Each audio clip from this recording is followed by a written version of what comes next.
Ainsi, en prenant en compte cette quatrième entité, cette quatrième structure, cela vient modifier complètement le type de prise en charge qui est proposé. On n'est plus dans une démarche où on vise à, à l'abstinence, où on vise à l'arrêt du symptôme, de la consommation, de l'usage de l'objet.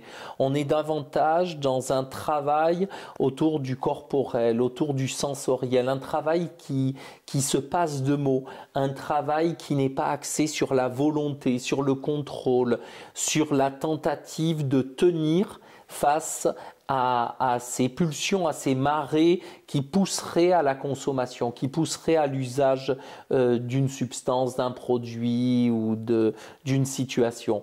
On est davantage centré vers un travail de l'ici et maintenant autour de la corporéité, autour de la sensorialité, autour du mouvement, du geste.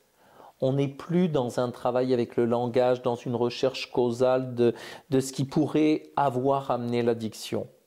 On est dans la restauration des forces, mais par un passage à l'acte, par un passage par l'action, par le mouvement, par une mobilisation profonde du corps.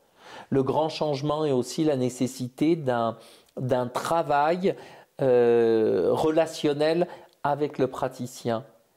Le changement passe par la rencontre du praticien et de son client addict. Le travail de ce que le praticien peut vivre à l'intérieur de lui. S'il se fait surface d'écho de son patient, il va pouvoir vivre à l'intérieur de lui ce que le patient vient déposer en lui. Vivre des états émotionnels turbulents, vivre des angoisses fortes. Il doit se mettre en écho, en résonance, il doit apprivoiser l'intimité de son client par ce mouvement d'apprivoisement, par cette acceptation d'une grande proximité. C'est un point majeur qui différencie des approches thérapeutiques où on vise à de la distance, où on vise à maintenir une relation d'abstinence, une relation très différenciée avec son client.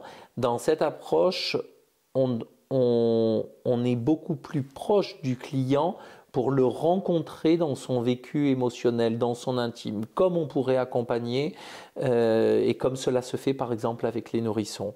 En s'approchant de notre client, on découvre son monde interne et on travaille davantage sur ce qui se passe en nous.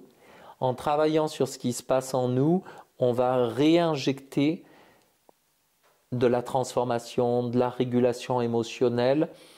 On est dans un travail autour de ce qu'on appelle le vagal ventral, c'est-à-dire ce travail dans la zone sociale de régulation par et à travers l'interaction.